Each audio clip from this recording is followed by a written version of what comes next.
Yes! May hearing aid siya. Alam mo pag may edad. Apeti, kung ang tatay ang haligi ng tahanan, ano naman ang nanay? Kasi nga, minsan lang kami magsama ulit ni Vanessa sa entablado, sa isang show. Pero madalas talaga sa mga events, racket, set, kami talaga ang tandem. Pero ito kasi iba yung gagawin natin. Ano ba yung gagawin namin? Siyempre, hindi lang si hindi lang si Vanessa at si Aya magpupusahan. Oo, no? Kami din, no? Malalang puksaan to, yung mga pangkangkalo. Yes. Ay, kumapit kayo. Tama. Totoo. Kumapit kayo. Si Lapu-Lapu ang pumatay kay Magellan. Sino ang pumatay kay Lapu-Lapu? Ulit. What's up, mga ka-A? And for today's video, nako, that you had sobrang excited ho talaga ako. Dahil ngayong araw na to ay magaganap ang aming rehearsal day. Bakit magre-rehearse tayo? Kasi nga, meron na naman tayong show. Grabe, ang dami ng show. Ang dami ng ganap ng iyong ka-A na si Ayi. Dahil mangyayari po sa Hideout Caloocan, ang Puksaan. This coming May 30 yan, kasama ng aking partner, nag-isang Vanessa Bolton. Kaya naman, syempre, hindi kayo papayag kung hindi natin sisilipin o walang pasilip. At syempre, hindi naman tayo papayag kung hindi natin pupuksain agad yung mga baklang nagre-rehearse. Kaya samahan niyo ako mga ka-A, para sa isa na namang araw, na talaga namang susulitin natin to. Kaya naman, let's go! So, tara na, andito na tayo sa main entrance ng Hideout Caloocan. At kung naririnig nyo, nandito ako sa labas, may mga nangyayari ng kantahan sa loob. Kaya tara, silipin natin kung ano yung mga ginagawa nila. Bawal yun ang lalamang sila. Alam niyo naman sa pamilya na to, bawal mga lamang, di ba?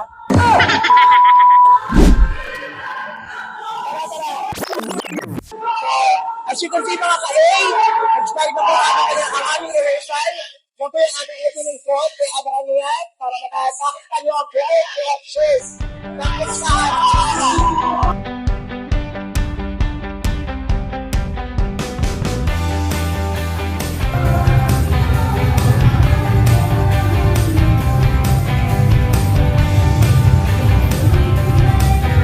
Bawal ang punta ng bahay.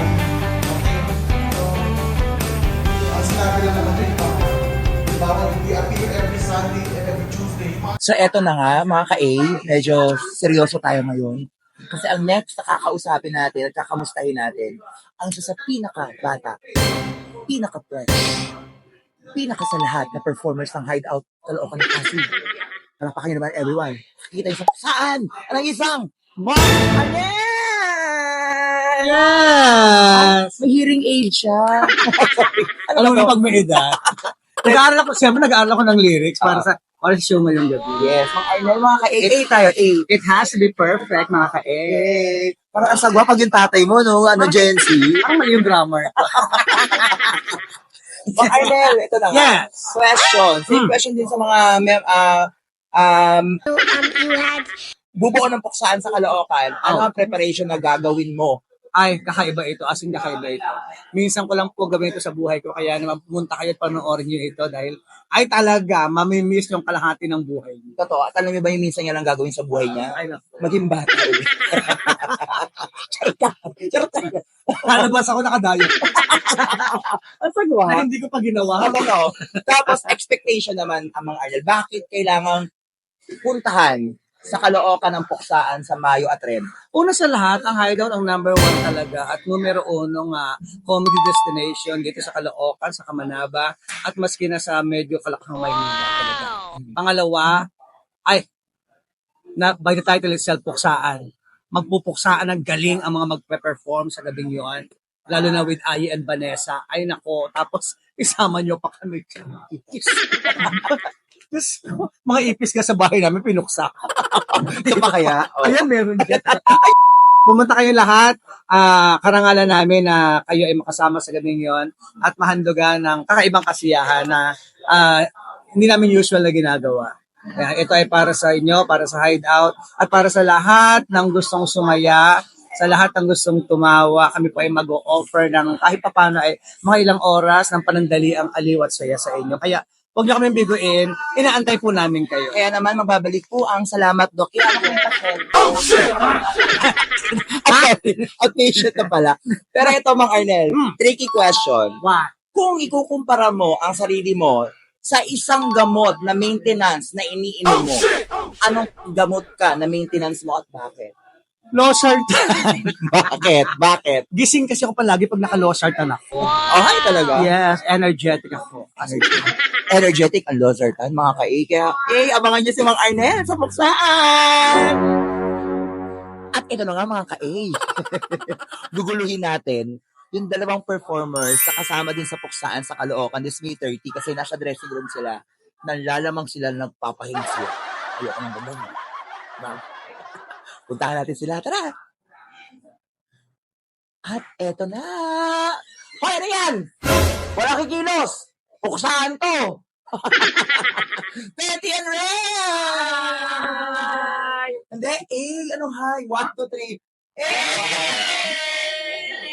Lagi na silang gumagay. Ano ito, wawawi? Hi. Hello po, mama, malaman kita.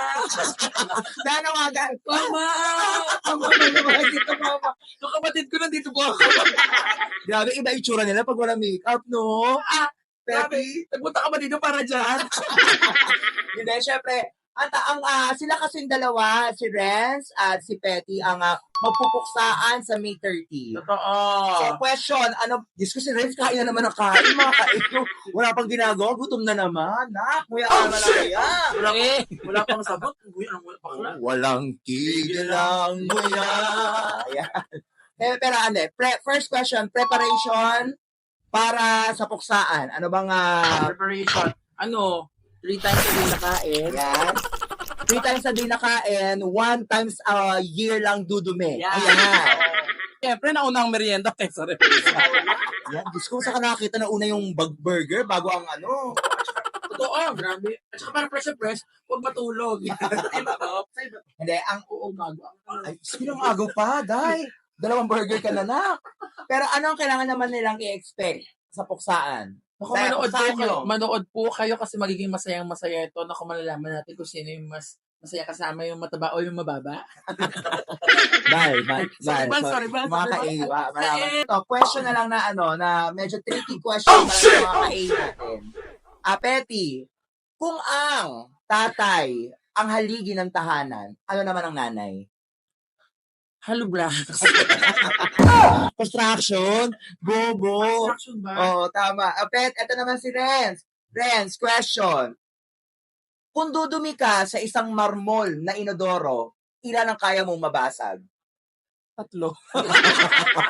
Inapin niya. At eto na nga mga ka-A, i-reveal na natin at ipapakilala ko sa inyo. Siyempre naman, ang parte na ng buhay ko, naging parte ng kabaklaan ko. Andito na ang aking kaduo sa concert sa Puksaan sa Caloocan, nag-isang Vanessa V. Vanessa! Hey! Kamusta kayo? Ganun, Day. Ay, ganun ba? Anong ganun ba? Ay, bakit? Ano yung wawawi? Ganun. Ayan. So ito na nga si Vanessa, please follow nyo na po siya sa kanyang mga TikTok para malaman nyo na I have 6.1 M followers po sa TikTok. 6.1 followers sa TikTok mga ka-A. Yes. Vanessa yan. Vanessa Bolton po, bisitahin nyo para malaman ninyong 1 lang talaga. Scam alert! Pero ito na nga, Vanessa, first question.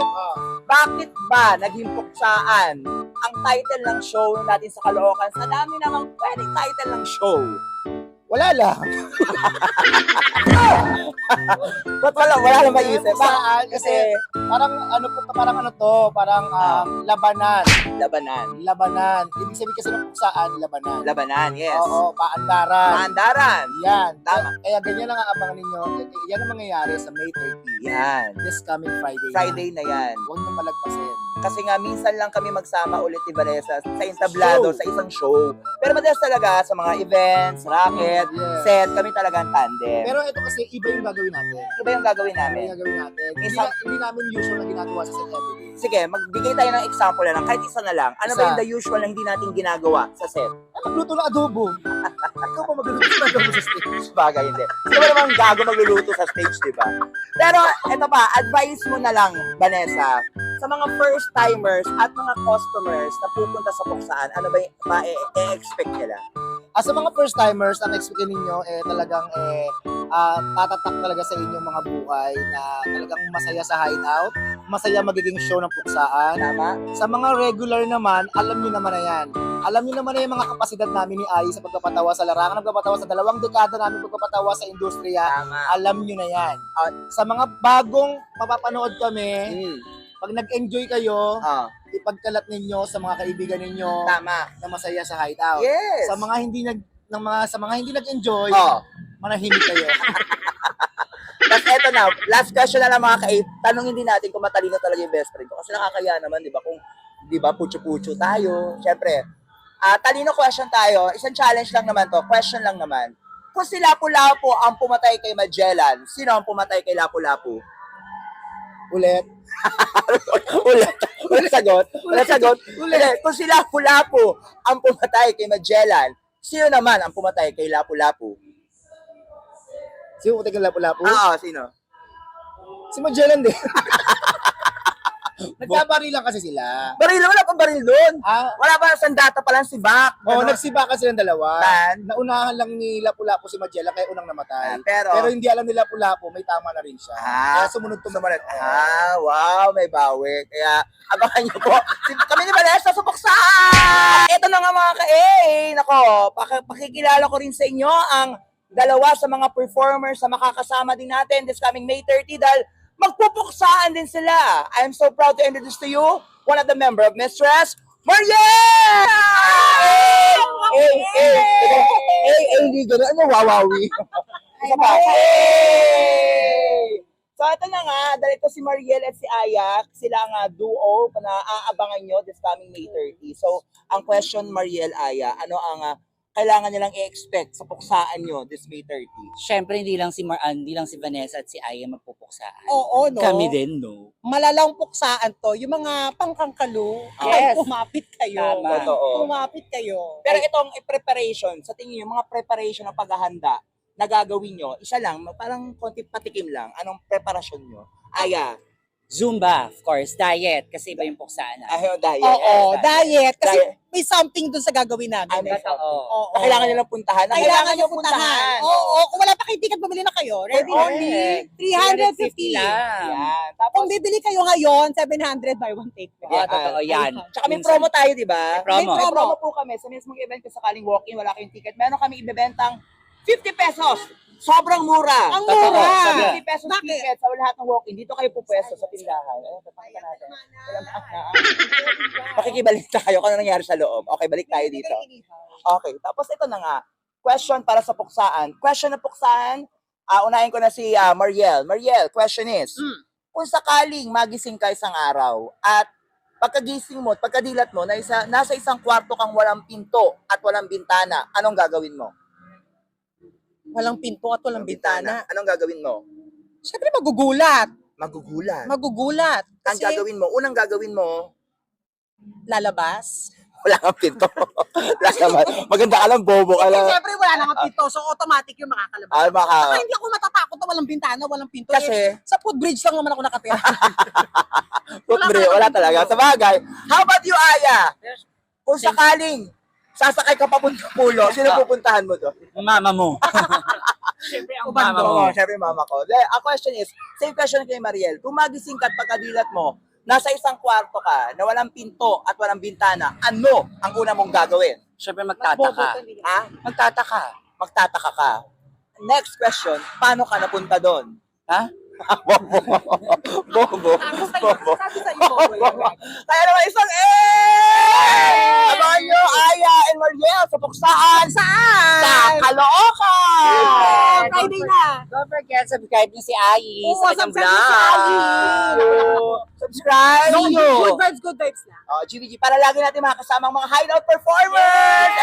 At syempre, natapos na naman ang isang araw na punong-puno ng kalokohan. Kaya naman, huwag niyo pong kaliligtaan. Kung bago lamang po kayo sa aking channel, don't forget to hit the notification bell at mag-subscribe para update kayo sa mga susunod na walwalan, bardagulan, kung saan. Dito lamang yan sa Anong Oras Na